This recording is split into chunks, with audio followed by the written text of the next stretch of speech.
This is Hannibal from the HannibalTV.com, about to do my weekly review of Dave Meltzer's Wrestling Observer newsletter. Thank you, Carla Valentine, for becoming a member of my YouTube channel. You're going to have access to some custom streams that will only be available for members, and hopefully one day we'll get enough members to put out a lot more content. But we only started this about a month ago, so again, thank you again. And Silent But Deadly is also a member. My dog is very tough, by the way. You might say she's not, but she's not afraid of anything. She might be small, but she attacked a skunk this past summer. And actually, it's a bit of a problem that she's fearless. She just appears cute on camera, but she's sleeping right now under my desk.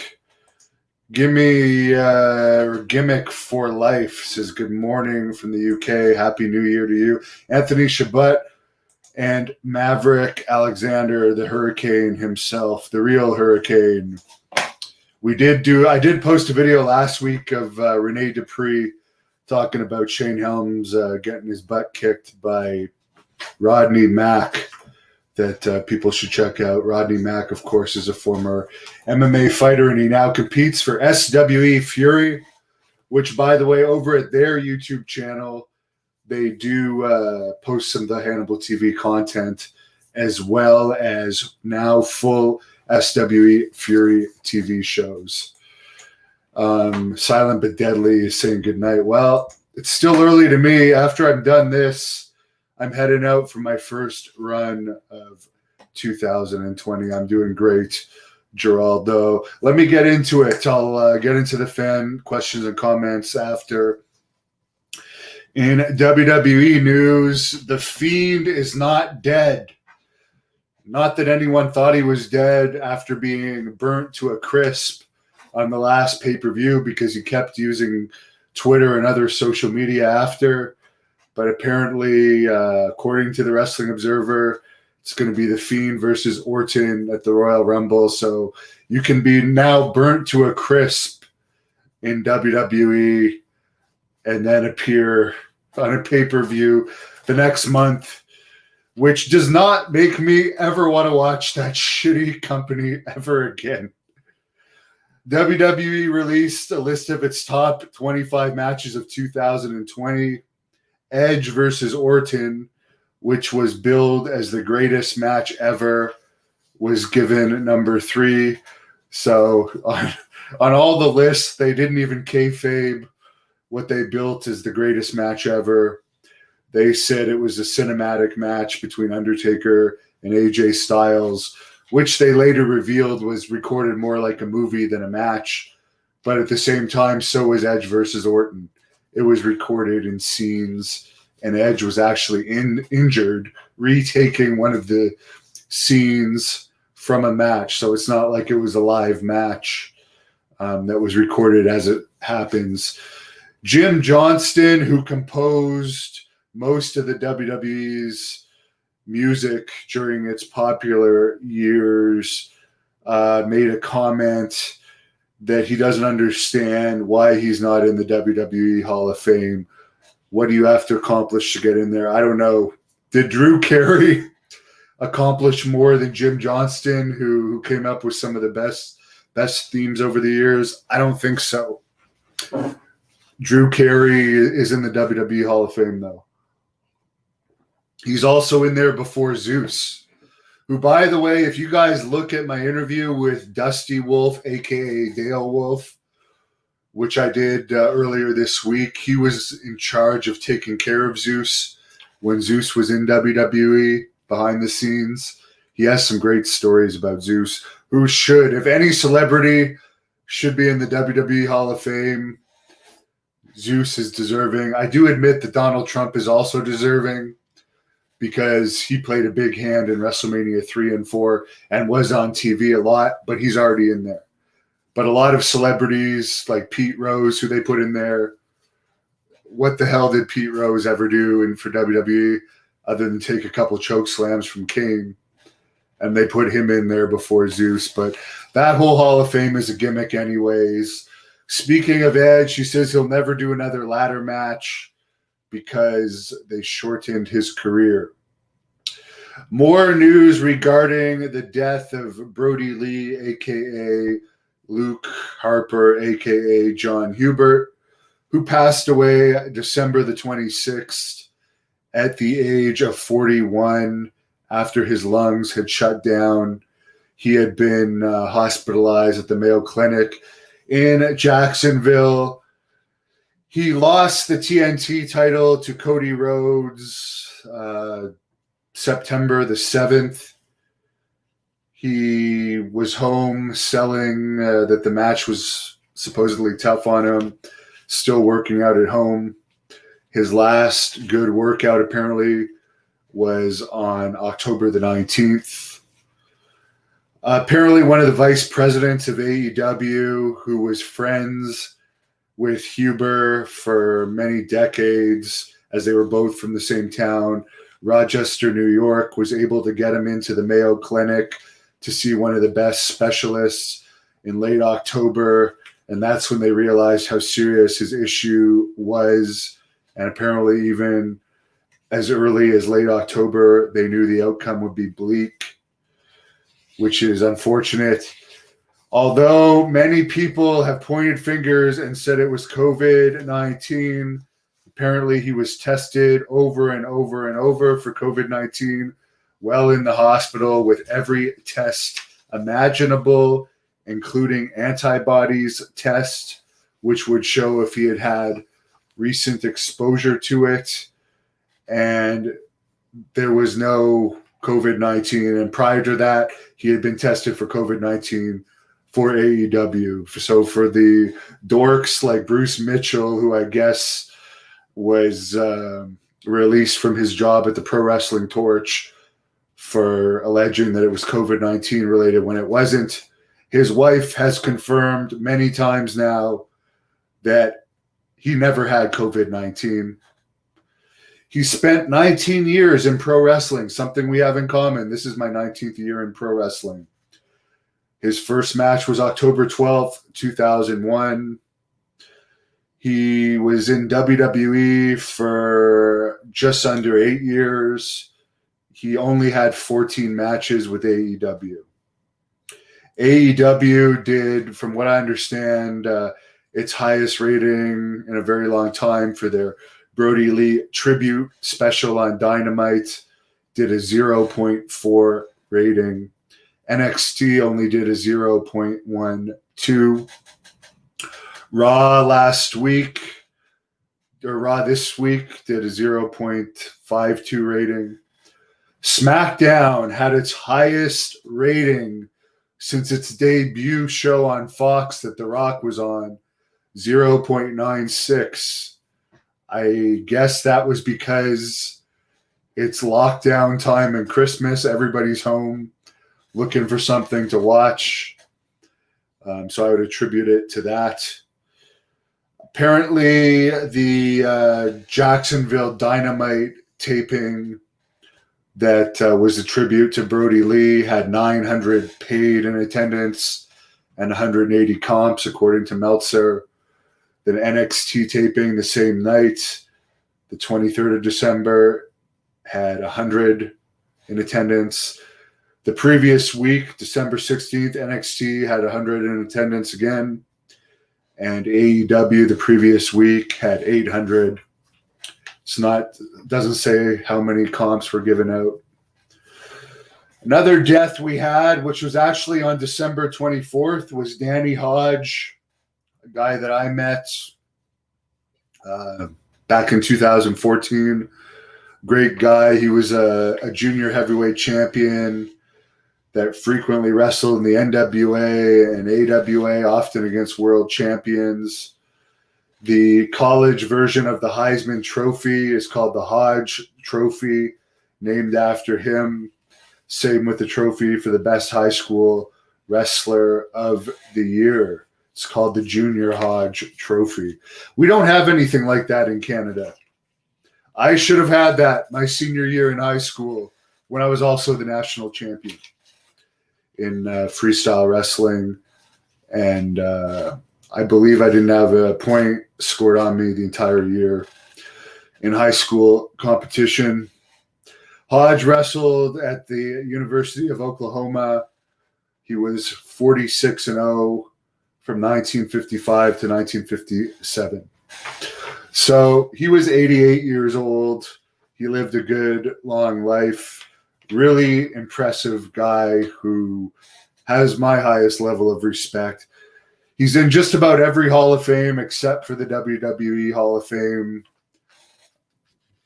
How you could say he doesn't pass the Coco Beware bar, I don't know. Apparently, Nick Aldis, who's also one of the bookers for the NWA, will be with the company through the end of 2021. They really need to shake things up in the NWA. It's stale.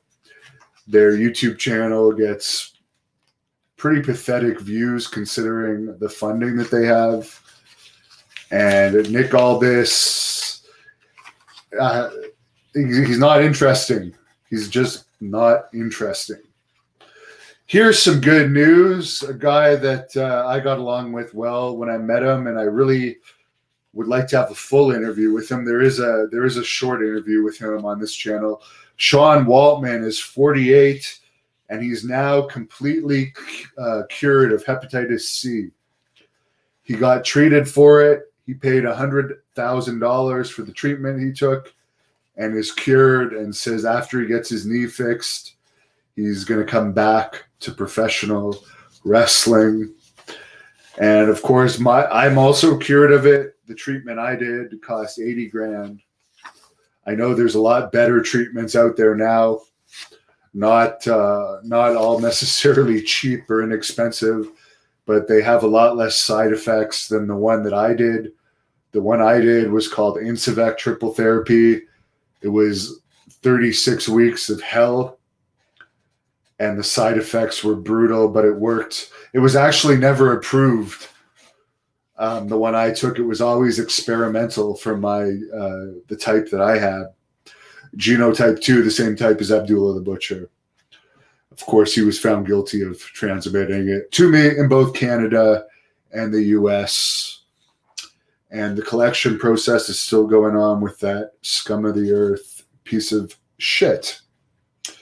So the El Rey Network, which used to show Lucha Underground, is closing up now. It's already closed. It ended in December.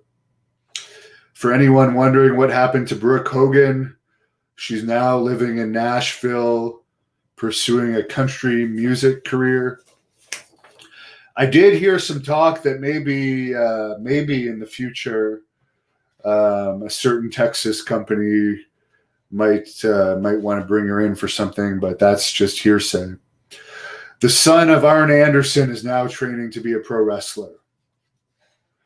In UFC news, starting with the January 23rd, Conor McGregor versus Dustin Poirier show, ESPN and UFC are increasing their prices to $69.99, and that doesn't include the price of the ESPN Plus subscription, which you need to order the pay-per-view.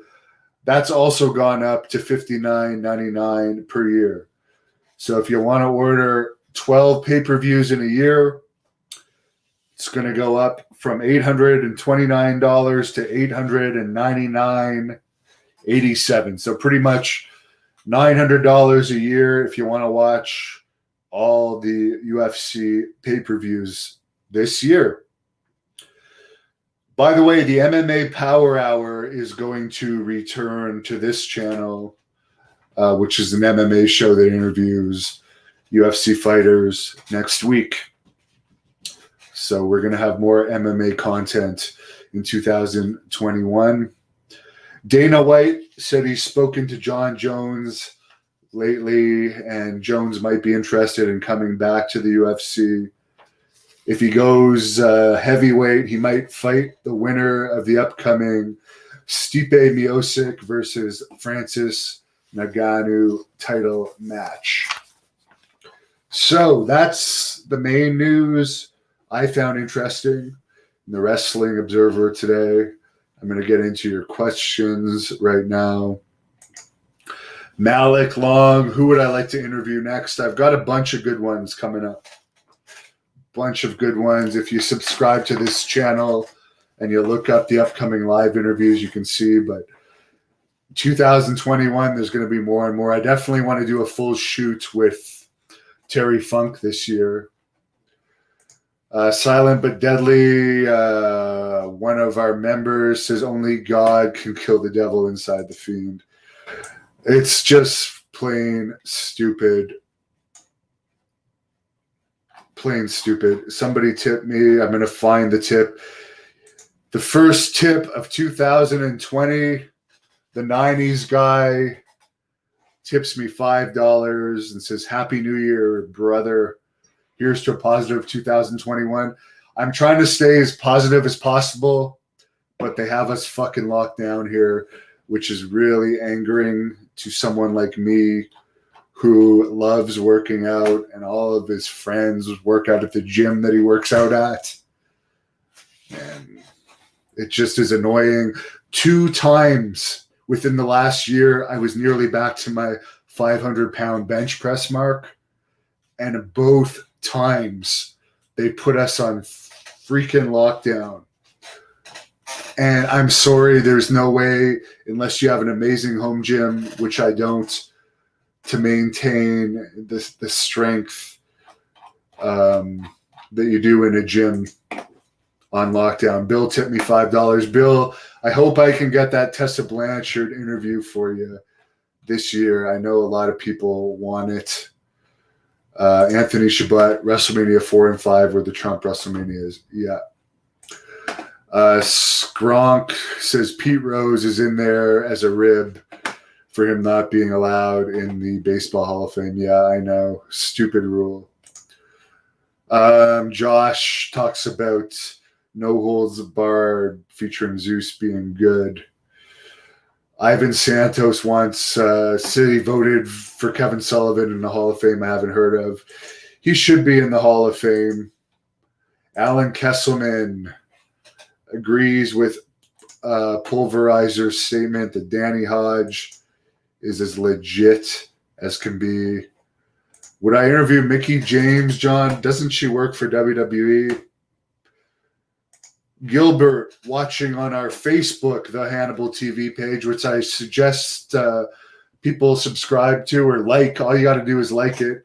We got a lot of videos on there ad-free. I agree with you that all this is boring, very boring. And whatever momentum he had is gone. X-Ert says, will he come back as X-Pac? Who knows? If he comes back to WWE, maybe. And I wouldn't put it past WWE to use him again because they need stars. And X-Pac would be more over than anyone in their company still, other than possibly Roman Reigns. Alan says Brooke Hogan would have made a good wrestler, and Skronk thinks she was hot. James gives an RIP to Brody Lee. He got a lot of support from the whole wrestling community. Pubert, watching at Great North Wrestling's Twitch page, which you can look up at Great North Wrestling on Twitch, wishes me a happy new year. Excerpts, loves the UFO content. I got a big UFO interview Monday with Nick Pope. Monday at 3 p.m. Eastern. Steve, why is Tony Khan hugging Brody Lee's son in the ring crying? I don't watch AEW. I don't know. I know they supposedly gave him a lifetime contract. Personally, I would have rather seen that as a trust, because wrestling is not always, you're kind of pigeonholing an 8-year-old into becoming a wrestler, which who knows what the wrestling scene is going to be like. by the time that kid's 18, with the way wrestling is declining lately, and the way the world's declining, it would have been nice to see a trust, but whatever. His dad's a billionaire. He can do whatever he wants. So I'm not opposed to it. I just think that maybe a kid should try and have maybe a profession that develops the brain more, possibly in mind as a backup, rather than knowing he's going to have a wrestling contract for the rest of his life. It could turn out bad. And what if he doesn't have the athletic skill of his dad? I don't know. But at least supposedly he's going to have money coming in, which is great. So that's my thoughts on that. Funky making a comment I don't understand. Barlight Broker saying he's closed for the night. Skronk agrees with me, I believe. So I'm going to go out there and, someone tipped me $20. Somebody tipped me $20. I believe it was Bill. Let me find him before the JMC. What's my goal weight? My goal weight for size-wise or for lifting-wise? I've already reached all the lifts I've wanted to, but I wanted to hit 500-pound bench press again, which I've come to like 485 a couple of times just before lockdowns. And then these lockdowns are a massive setback because they screw with you when you can't go to the gym. Bill, thank you for the $20 tip. You're one of the great supporters of Great North Wrestling and the Hannibal TV. Well, Bill, this is up to the government here in Canada when GNW will be back. From what I understand, at the earliest, it doesn't look like anything's going to open up for that until probably October or November of 2021. We are on full lockdown right now. The gyms are closed. The restaurants are only for takeout. You got to wear masks everywhere. You're not supposed to see your family on holidays. We are closed right up here, even though we have very few cases compared to the US. And there have been studies that have proven there's very little evidence that working out is really going to increase your chances of catching this. I'm a good example of that because even when gyms in Ontario were still closed, I was traveling to Quebec to work out. I've been working out every single day. Gyms have been open here. I've even worked out in the States recently, and I didn't catch it. So will there be a studio GNW taping? If I can find a way to do it, yes. But yes, we will be back as soon as we're allowed to. And Alan's saying here, Canada might not unlock until the end of 2021. They took a break for vaccinating people during the holidays. They have people on lockdown. Businesses are going out of business, but they're going to take a break vaccinating everyone during the holidays. It's really sad. Very, very sad. John Falsetta tips me $2. It says, keep up the great work. I appreciate all your tips and everyone that is a Patreon. Really appreciate it. I'm going to head out now for my run. I think I got more interviews coming up. Oh, I have Dan Crawford, the guy that supposedly invented the ladder match from Stampede Wrestling, and he had Billy Graham's first ever match. I have tracked him down, and he is doing an interview with me tomorrow. So that should be very exciting. Barlight Broker making fun of a $2 tip. Well, you didn't tip me anything.